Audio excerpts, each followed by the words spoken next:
शिव महापुराण वर्णन करती है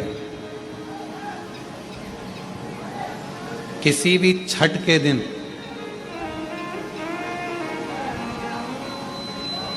चाहे अंधेरी की छठ हो, चाहे उजाले की छठ हो, किसी भी छठ के दिन अगर षडानंद कार्तिकेय जी महाराज का नाम लेकर 6 बेलपत्र और उस 6 बेलपत्र पर 6 दुर्वा, 6 पुष्प, 6 अक्षत के दाने रखकर षडानंद कार्तिकेय बाबा के स्मरण कर कर शिवलिंग की जो जलाधारी है उस जलाधारी पर जहाँ अशोक सुंदरी का स्थान है उसी के पास में कार्तिकेय जी का स्थान है। किसी भी छठ पर यदि आप बाबा को वो बेलपत्र, वो दुर्वा, वो पुष्प, वो अक्षत का दाना 6 समर्पित करते हैं, किसी भी छठ के दिन, षष्ठी के दिन स्कंद भगवान का नाम लेकर, स्कंदेश्वर बाबा का नाम लेकर, कार्तिकेय बाबा का नाम लेकर यदि समर्पित करते हैं तो जिंदगी में कितना भी कर्जा हो वो कर्जा 3 महीने के अंदर समाप्त होता ही है। कितना भी कर्जा, साथ में आपका परिश्रम, साथ में आपकी मेहनत और आपकी दृढ़ता। क्या होता है, लोग सोचते हैं कि हमने शंकर जी को बेलपत्र समर्पित कर दी तो कर्जा चूकेगा, पर साथ में मेहनत भी करना। अगर आप मानते हैं कि पूरी कथा का इसमें कई दुनिया के कई लोग हैं हमारी कथाओं को आधा काटते हैं आधा भेज देते हैं। गुरुजी ने कहा कि बेलपत्र पर शेर लगाकर चढ़ाओ, पर गुरुजी ने साथ में कहा कि रात दिन एक करो, पढ़ाई पूरी करो, आधी बात काट देते, आधी बात दिखा देते, पर उसका हमको कोई फर्क नहीं पड़ता है। आग लगे बस्ती में अपन रोक, उसका हमको कोई फर्क नहीं पड़ता, क्योंकि दुनिया का काम है गलत चीजें जनमानस में देना जिससे बदनामी हो, अपशब्द बोले जाएं, ताने दिए जाएं, गालियां दी जाए, ये दुनिया की रीति है। बहुत आते हैं दिन भर में, कहीं कोई दबाव देने के लिए आता है, हम तुम्हारी बदनामी करेंगे, हमको 1 करोड़ दो, हम ये छब्बा देंगे, हम वहाँ से आएंगे, हम ऐसा कर जाएंगे, हम वैसा कर जाएंगे। बहुत आते, दिन भर का काम है इनका, रोज का यही काम है, हमें ये करो, हमको वो करो।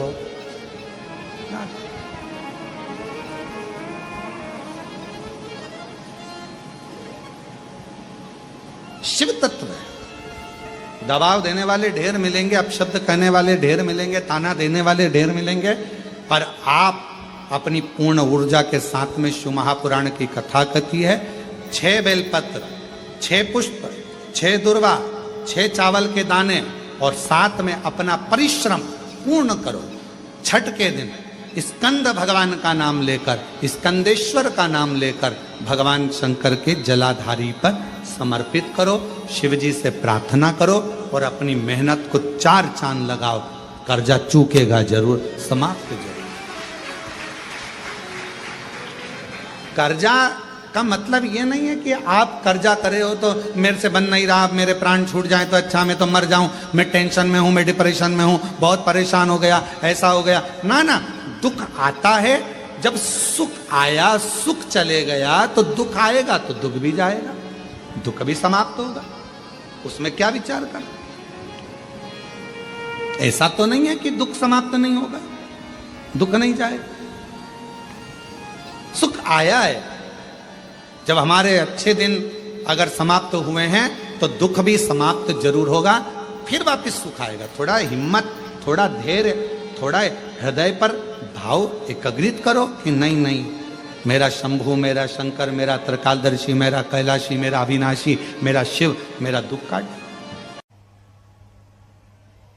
नंदीश्वर महादेव का स्मरण कर कर,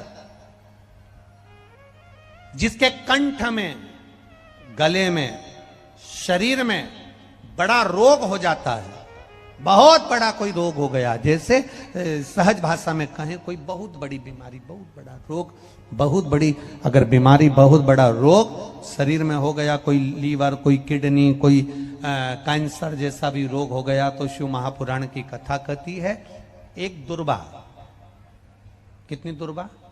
एक दुर्वा, एक दुर्वा, एक बेलपत्र नंदीश्वर महादेव के नाम से शंकर जी को समर्पित कर दो। पहले दुर्वा चढ़ा दो। जैसे आपके पास में दुर्वा हो तो पहले शिवलिंग पर दुर्वा चढ़ाओ, और दुर्वा चढ़ाने के बाद में फिर बेलपत्र समर्पित करो, और समर्पित करने के बाद में धीरे धीरे देवाधिदेव महादेव पर जल का पात्र से, तांबे के कलश से धीरे धीरे शिव जी को जल समर्पित करो। धीरे धीरे भगवान शंकर को फिर जल समर्पित करना प्रारंभ करो। जब आप धीरे धीरे जल चढ़ाना प्रारंभ करेंगे, जल चढ़ाएंगे, धीरे धीरे जल चढ़ाकर उसको दुर्वा बेलपत्र जो चढ़ाई है उसके ऊपर से चढ़े हुए जल को आप लेकर आएंगे। नंदीश्वर शिव जी का नाम लेकर, नंदीश्वर महादेव का नाम लेकर उस जल को किडनी, लीवर, कैंसर जैसे बड़े बड़े रोग जिसके शरीर में हो गए हों, उसको मात्र आधे से आधा चम्मच जल भी रोज प्रतिदिन दुर्वा बेलपत्र चढ़ाने के बाद जो चढ़ाया गया जल है उसको लाकर पिलाएंगे। धीरे धीरे बाबा नंदीश्वर का नाम लेकर चढ़ाएंगे तो आराम लगना प्रारंभ हो जाएगा। नंदीश्वर महा सती माता ने जो शब्द कहा वो अपनी जिंदगी में उतारिएगा जरा, सबकी सब। तुम्हारे घर के मंदिर में सारे देवता बैठे हैं, मना नहीं है, प्रणाम है, दंडवत है, नमन है, पर कहते हैं जिस घर के मंदिर में शंकर का शिवलिंग नहीं होता, समझ लेना कि वो मंदिर पूरा सूना की सूना ही माना जाता है। पूरा मंदिर सूना है। इसलिए अपने घर के मंदिर में, अपने घर के अंदर भले एक छोटा सा पत्थर का शिवलिंग हो, पाषाण का शिवलिंग हो, लकड़ का शिवलिंग हो, स्फटिक का शिवलिंग हो, चाहे तुम्हारे यहाँ पीतल का शिवलिंग हो, तांबे का शिवलिंग हो, जो शिवलिंग आपके घर में आसानी से मिल जाए, आपके गांव में, नगर में, शहर में, कॉलोनी में, सोसाइटी में, अपने घर में एक छोटा सा शिवलिंग का होना जरूरी है। क्यों जरूरी है? किस लिए जरूरी है? जैसे घर में थोड़ा सा बाम रखती हो, विक्स रखती हो, थोड़ी सी दवाई रखती हो, कोई पेट दुखने की दवाई रखती हो, कोई सिर दुखने की दवाई रखती हो, कोई का भी सिर दुखेगा, हॉस्पिटल बंद रहेगा, क्लिनिक बंद रहेगा, दुकानें बंद रहेगी, तो हमारे घर में से हम निकाल कर दे देंगे और उसको खिला देंगे, उसको ठीक हो जाएगा। उसी तरह यदि हम मंदिर तक जाकर एक लोटा जल नहीं चढ़ा सकते, हम मंदिर नहीं पहुंच सकते, हम शिवालय तक नहीं पहुंच सकते, हम कहीं जा नहीं सकते, तो अपने घर में जो शंकर का शिवलिंग है, बस अगर कोई तकलीफ आई, एकदम कष्ट आ गया, एकदम दुख आ गया, उठना, रात दिन कुछ मत देखना, थाली में रखना मेरे महादेव को, एक लोटा जल भरना और शिव जी को दिल से चढ़ा देना। शिव उसको स्वीकार कर कर तुम्हारे कष्टों को, तुम्हारे दुखों को मिटा देंगे। भगवान शंकर उन दुखों को, उन कष्टों को मिटा देंगे। शिव उन दुखों को मिटा देंगे।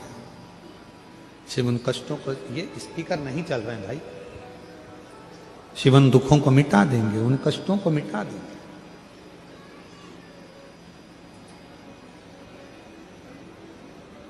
शिव के मंदिर में जाकर नहीं पहुंच पाए, रात्रि का समय है, नहीं पहुंच पाए, मंदिर के पट बंद है, नहीं पहुंच पाए, तो कम से कम शिव के करीब में जाकर भगवान शंकर को एक लोटा जल चढ़ाकर अपने घर के मंदिर में, अपने घर के शिवलिंग पर जब एक लोटा जल हम समर्पित करेंगे तो हमको ये लगेगा ना कि हमारे शिव को हमने चढ़ाया।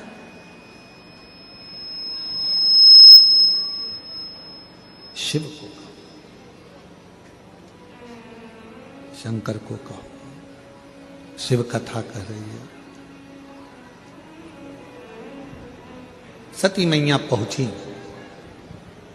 पूरा यज्ञ देखा, शिव का कोई स्थान नहीं था, भगवान शंकर का कोई स्थान नहीं।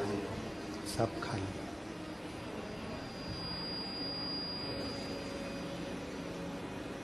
तुम्हारा कितना भी बड़ा मकान हो,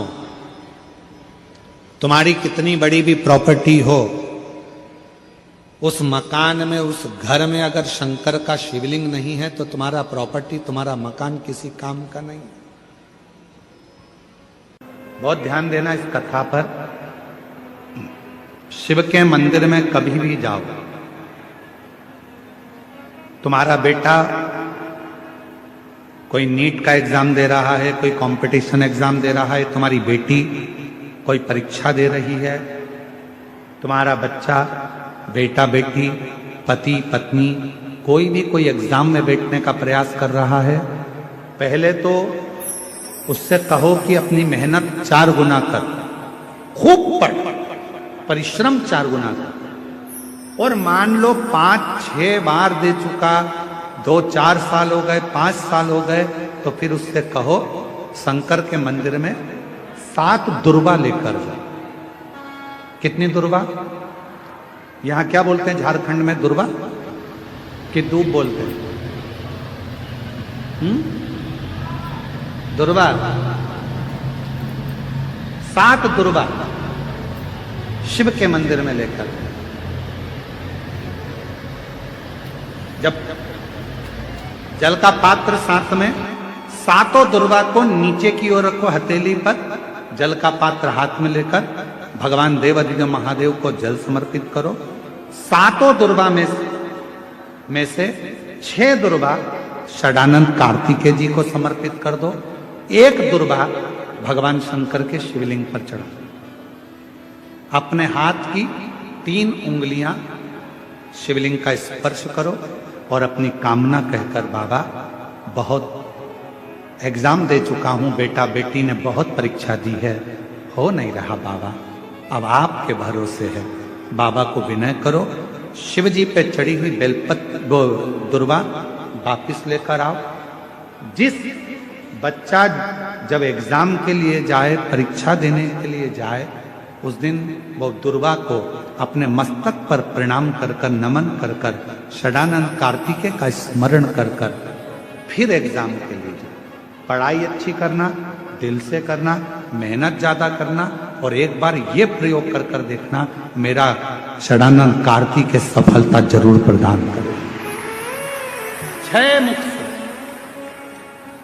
षडानंद कार्तिकेय जी का जो वर्णन हमारे शिव महापुराण में किया गया है, स्कंद पुराण में किया गया है, षडानंद कार्तिकेय जी फल शीघ्र प्रदान करते हैं,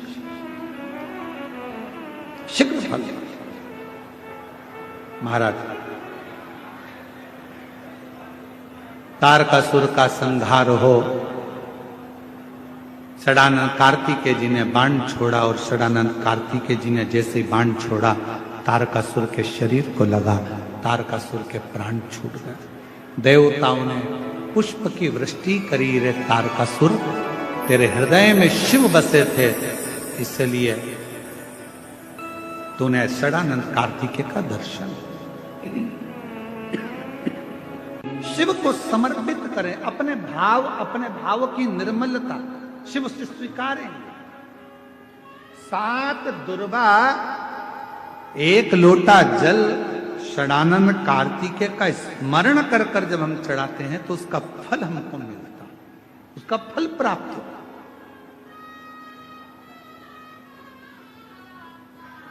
उसका फल हमें मिलता है। शिव कथा का महाराज, शमी का जो पत्ता होता है, ध्यान से सुनिएगा, रोज आप अगर शमी के पत्ते को नहीं चढ़ा सकते, महीने में 1 बार या 2 बार शमी का पत्ता शंकर के ऊपर अवश्य समर्पित करना चाहिए। क्यों? शरीर में अगर कोई बड़ी बीमारी आने वाली होती है तो बाबा उस विष को समाप्त कर देते हैं, मात्र शमी का पत्ता समर्पित कर देते हैं।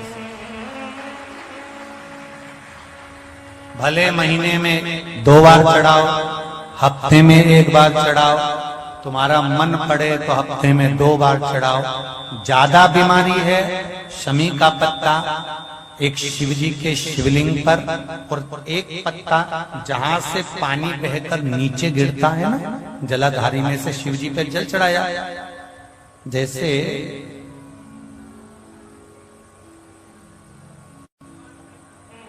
ये शिवलिंग, इस पर जल चढ़ाया तो ये पानी बहकर नीचे आता है, तो जहां गिरता है एक पत्ता शिवलिंग के ऊपर और एक पत्ता जहां से जल नीचे गिरता है वहां। अगर ज्यादा बीमारी है और ऐसा लग रहा है कि डॉक्टर कह रहे हैं कि तबीयत ज्यादा खराब हो सकती है, जांचे जाएगी, ये होगा वो होगा, तो एक पत्ता शमी का ऊपर, एक पत्ता जलधारी जो बहकर नीचे आती है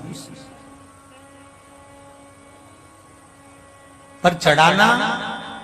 शमी का पत्र रोग मुक्ति के लिए जब चढ़ाया जाता है तो भगवान शंकर का अवधूतेश्वर महादेव का नाम लेकर चढ़ाया जाता है। कौन सा महादेव? जम के बोलो जरा। अवधूतेश्वर महादेव का नाम लेकर चढ़ाया जाता है।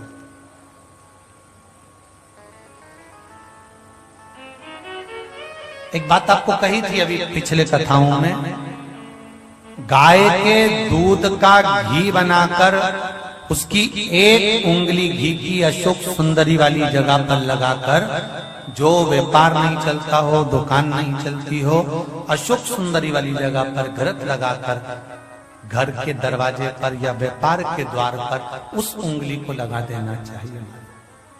घृत पर होना गाय के घी का। गौमाता थोड़ी मेहनत भी करना पड़ेगा कि स्कंद भगवान के अगर केवल स्कंद पुराण को भी कोई जीव श्रवण कर लेता है तो मृत्यु, जीते जी भी उसके लिए मार्ग प्रशस्त होकर एक बार वो भगवान का दर्शन भले वो किसी रूप में करे, पर मरने से पहले उसको ऐसा महसूस होता है कि मैं बैकुंठ का दर्शन कर कर आया हूं। ये उसको भान होता है स्कंद पुराण को मात्र श्रवण कर लेने से। मात्र श्रवण। स्कंद भगवान का पूजन करा, भगवान शंकर का शिवलिंग बनाया, शंकर भगवान के गणेश जी को और स्कंद देव को बिठाकर पूजन किया। इतना पूजन करा विश्वामित्र और सत्याव्रत ने, इतना पूजन करा, भगवान विष्णु ने कहा नया रास्ता बना दिया जाए। विश्वामित्र जी ने धर्म से स्कंद देव से कहकर एक मार्ग का निश्चय किया। उस मार्ग पर राजा सत्याव्रत चलकर जाने लगे। जब थोड़ी दूर पर राजा सत्याव्रत पहुंचते सी उसी समय पर इंद्र को जलन होने लगी कि जीते जी तो कोई आ ही नहीं सकता, तो मरा हुआ ये जीते जी कैसे आ गया। इतने में इंद्रदेव ने उसी समय राजा सत्याव्रत को ऊपर से नीचे धक्का मार दिया। धक्का दिया, राजा सत्याव्रत नीचे आ गया। वैकुंठ के मार्ग से धक्का देकर राजा सत्याव्रत को नीचे फेंक दिया। राजा सत्याव्रत ने विश्वामित्र जी से कहा मेरा तप, मेरी साधना और स्कंद देव ने मुझे मार्ग दिया, इसके बाद भी इसने नीचे क्यों फेंका? मैं नहीं जानता, पर तू चिंता मत कर। विश्वामित्र जी ने कहा फिर स्कंद देव की पूजन कर। महाराज एक बेलपत्री एक तुलसी, एक बेलपत्री एक तुलसी, एक बेलपत्री एक तुलसी स्कंद देव को चढ़ाया गया। और जब बेलपत्र और तुलसा चढ़ाया गया, स्कंद देव प्रसन्न हो गए महाराज। और प्रसन्न होकर कहा, भगवान नारायण को याद किया। भगवान विष्णु ने कहा मांगिए क्या चाहिए। स्कंद देव ने कहा एक काम करो, बैकुंठ तो दुनिया जाती है, इनके लिए अलग बैकुंठ का निर्माण करा जाए, अलग से बैकुंठ बनाया जाए। बैकुंठ लोक और मृत्यु लोक के बीच में एक बैकुंठ बना दिया गया और उस बैकुंठ पर मार्ग प्रशस्त करा सत्याव्रत के लिए। जब राजा सत्याव्रत के लिए मार्ग प्रशस्त करा, तब भगवान विश्वामित्र को लगा कि बैकुंठ तो हवा में टंग रहा, कहीं वापिस सत्याव्रत ऊपर चढ़ा और नीचे गिर गया तो करा क्या जाए। तब भगवान विश्वामित्र जी ने उसी समय पर एक बड़ा सा खंबा ले जाकर उस बैकुंठ में लगाया। खंबे को लगाया, सत्याव्रत ऊपर गया। जाने के बाद जैसे सत्याव्रत ने प्रणाम करा, प्रणाम करते ही वैकुंठ का दर्शन करते ही एक अश्रु उस खंबे पर गिरा। उस खंबे पर गिरते ही वो अश्रु के खंबा स्पर्श होने से नारियल का वृक्ष प्रकट हो गया। भगवान उसी समय माता पार्वती ने कहा स्कंद देव, भले लोग गणेश जी का पूजन करे, प्रथम गिनती में गिने, पर तू हर कलश के ऊपर तू ही विराजमान मिलेगा। और स्कंद देव उस नारियल के रूप में विराजमान हो गए महाराज। उसके लिए बैकुंठ का रास्ता दूसरा बना दिया जाएगा और वो जीते जी बैकुंठ जीते जी।